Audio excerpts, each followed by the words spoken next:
ఇవైతే మిరప మొక్కలు నూజివీడు నుంచి తెప్పియటం జరిగింది.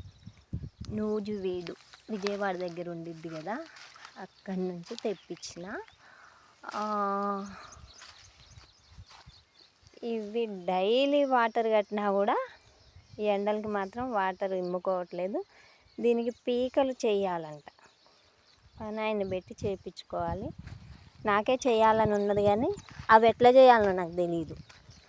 ఫస్ట్ వాటర్ కట్టడం కూడా రాకుండే, తర్వాత పనాయిని చేస్తుంటే చూసి నేర్చుకున్నా. ఒక బంతి మొక్క, ఇది 5 రూపీస్ ఒక్క మొక్క. అన్నిటికంటే నాకు చాలా ఇష్టమైంది వంగ మొక్కలు. పెట్టి 10 రోజులు కాలేదు, అప్పుడే పురుగులు తింటున్నాయి.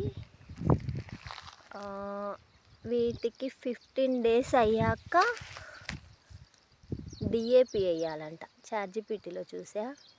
అంతా యూట్యూబ్ అంతా ఫేమస్ అయినా కూడా వంగ తోటలో పీకలు చేయటం ఎట్లా అని సెర్చ్లో కొడితే నాకైతే రాలేదు. మీకు ఎవరికైనా తెలిస్తే ఆ వీడియో ఉంటే నాకు పంపించండి.